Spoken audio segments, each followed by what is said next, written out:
As a video game writer, I find scary games to be a great outlet for original storytelling and thrilling narrative beats. Horror games allow us creators the ability to inflict fear and anxiety with relative ease. Even the most mundane of tasks, such as walking down a hallway, is an invitation for you to mess with players. Watching some loudmouth get scared with a simple light switch event feels pretty damn good. However, there's a growing trope and trend that's alarming, one that even the most avid horror fan might be unaware of.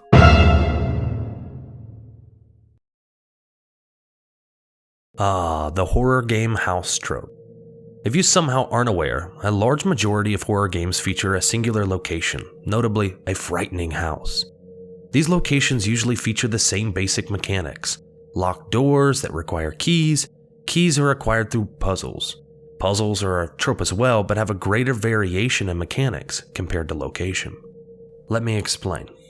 The scary houses featured in horror games come in mostly three variations. You have the big mansion or castle, mainly showcased in the Resident Evil series. While these games are mostly classified as survival horror because of their resource management, they are still horror games at heart. Next, you have the creepy farmhouse, accented with barns and cornfields. These usually feature more rural elements. Lastly, the creepy suburban house that is always haunted by your dead family.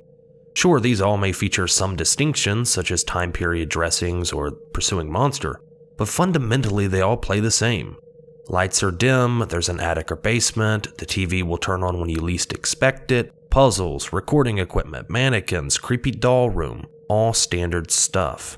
Copying something scary from one game into another doesn't always lead to the same results.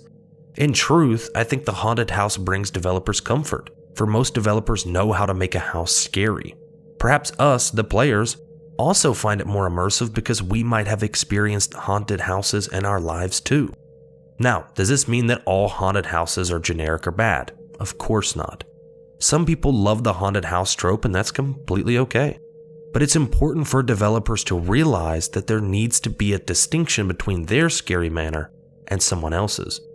No doubt hundreds of new indie horror games will hit Steam this very month, and most, if not all, will feature the same run-of-the-mill haunted house. Can these games still be good? Sure. But with a simple change of direction, a mediocre game could become something special. Location is extremely important to your game. It sets the tone. It gives atmosphere. It builds up your puzzles and solutions. It's the literal playground for your creature. If you were going to spend months or years refining the horror of your game, why not concept an original location? For example, look at the upcoming Resident Evil 4 remake. It does feature a haunted house, or more precisely a haunted castle, but it also features mines, ruins, villages, and an entire industrial island. Each location has its own flavor, its own unique twist on horror gameplay. Any location from a daycare to a Scientologist church can be scary.